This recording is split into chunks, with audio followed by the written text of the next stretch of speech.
What's good YouTube? It's your boy Peka sasa tunaanza benga. Amana kunzoka nika 1 2 kadikidika kupisa mana. Levels a message na save me. I think levels I'm also fanta nakapo mota say ukini madeza wepa na mota yangoka supera so mamino mara chana yaka supera kana like no.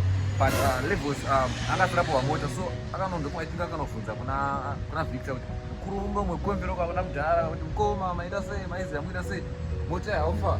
Then I think Victor abasenda ama message na save na chizo pano nyaya kundifunza moto ya muita siku pano nyanga kutondi boa so say we ginochivayo wavo wasenda ama audios kuna levels vachimuzoti pana dzikama une dzungu dzasesina kupa mota I don't owe you anything that's dzikama asikupa moteyo moto pano ngawana chisa go but awachatowane because une dzungu I don't owe you anything but every mutu dzungu message unofunge who am I to judge.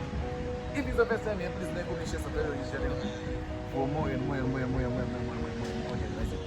So let me show you a video nachona my brother I don't owe you anything na levels achizvindipisa chiti asori mkomo wangu neudongo zvichirochi kuti yako chichivaizes kana kuti vai ngotopo anyerere zvinhu mutuzopa ndowe inotaura nemunhu here kuvanhu chero wako kwazvine mari kana we levels akaenda kunofunza akagonde kana kuti I don't know. So let me show you the video. Please don't forget to like, comment, share, subscribe wena. Okay, let's get into it. Yeah, problem here don't need zungu too much. Ufonera Victor ma video call vunza ofatara nemukuru ku speed nde I don't owe you anything gashamari. Ngitokutengera nemoyo wangu so you have to keep quiet. Hanzi mgocho nopuwa anyerere zvinomanje vatangaita dzungu data follow up wada tondibvunza how far did then you cancel the whole thing. Ngada wakati mota 2 weeks ago but mana watu kufonera Victor kuvunza how far mana zati amnani dzungu. I don't owe you anything my brother.